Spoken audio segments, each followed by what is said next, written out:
মানিকজুরি নাচনাপাড়াতে আসলে কোনটা শেষ করে এখন তো অন্য কাউকে বিয়ে করবে, এটা তো সম্ভব না, তাই না? ওর সাথে আমার 3 থেকে 4 মাসের সম্পর্ক।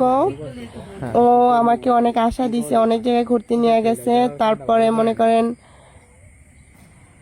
ও আমাকে অনেক জায়গায় নিয়ে গেছে, মনে করেন। তারপর ও আমাকে বিয়ের আশ্বাস দিছে, আমি এইটা জানিও না, ও আমাকে না জানাইয়া বিয়ে করতে চাইছিল। তারপর আমি ওর এক বন্ধুর কাছ থেকে শুনছি, তারপর আমি বন্ধুর কাছ থেকে শুনা তারপর আমি ওদের বাসায় আসছি। এখন আপু আপনি কি চাইতেছেন? আমি চাইতেছি যে ও আমাকে বিয়ে করুক।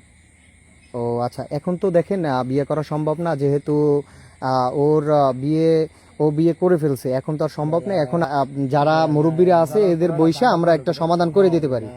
না, ও আমার জীবনটা তো শেষ করে দিছে, আমার জীবনটা শেষ করে এখন তো অন্য কাউকে বিয়ে করবে, এটা তো সম্ভব না, তাই না?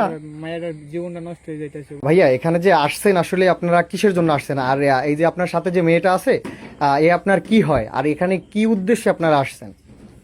এখানে আসছি, ও আমার ছোট বোন। হ্যাঁ আর আমার মনে করেন জালালের সাথে ওর সম্পর্ক আছে 3 থেকে 4 মাসের। হ্যাঁ এখন ওরা বিগত অনেক দিন যাবত ঘোরাফেরা করছে, হ্যাঁ অনেক আর কি 3-4 মাস সম্পর্ক করছে। হ্যাঁ। এখন জালাল বলতেছে আর কি, জালাল ওরে না জানাইয়া অন্য জায়গায় বিয়ে করতেছে। হ্যাঁ, তাই আমরা আসছি এখন একটা সমাধান চাইতেছেন। সমাধান। আচ্ছা এর সাথে আপনার সম্পর্কটা কিভাবে হয়েছে আর কি, আসলে আপনি এই সম্পর্কে কি জানেন? সম্পর্কটা হয়েছে যে টিকটকের মাধ্যমে, আমি যেটা জানি। টিকটকের মাধ্যমে।